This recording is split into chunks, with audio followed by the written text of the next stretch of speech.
but I think that story will continue to evolve is one way of putting it and unravel is another. I don't think things are going all that well with Ben at the moment, and you have to wonder if Richmond, if they'd known everything they know now a year ago, whether they would have actually taken him on. He had a great year last year, but this year it's going to be a bit tougher for him, I think. Top four sides of the competition this year, Walter?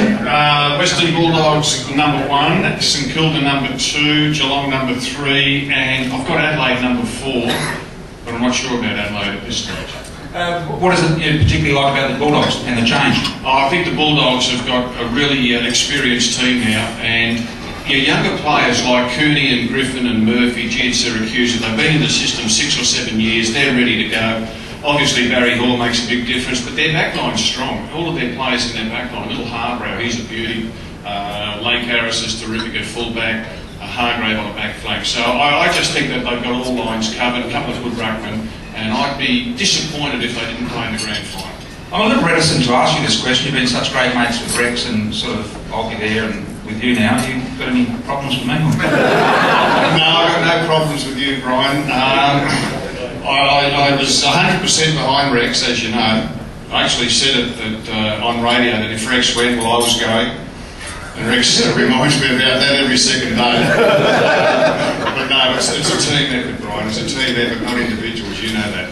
Locked in a cupboard at the Whitten Oval, Ryan. We had our end of season, or pre-season dinner last night, and I said to the people there, come and look at it, smile at it, touch it, have a photo with it, because it's going with an armed escort out to the Whitten Oval tonight, and it's locked in a cupboard, and we've forgotten about it.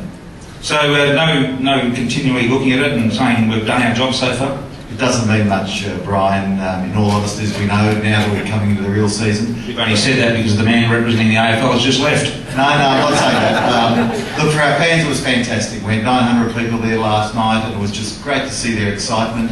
The players have got over it, we've got over it, and now we face Collingwood in round 1. Now the real season starts. It's interesting that I take this position here against with Lee Matthews and also our next guest, Tony Shaw, our next contributor, Tony Shaw. Last time I worked with these two, Lee Matthews gave me the arse for the 1990 Premiership, and on the Thursday night before the grand final I had Shawry up against the wall in a headlock, so it is funny that we come together and we're both working together, but anyway, that'll be interesting to see how that goes. So, look disinterested, Tony, stand up and give us something.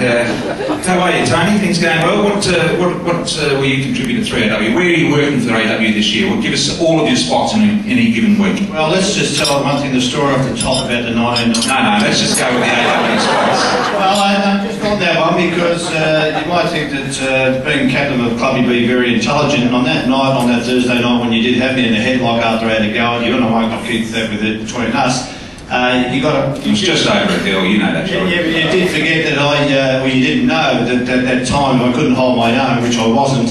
I had Darren Mullane and Dennis Blank standing right next to me. I'm not stupid, Mark. So that'll happen. Like, if I don't do it and things don't work, Wolsey will get you from behind, I'll get you from the front. It was a bit of a spider trap, that is for sure.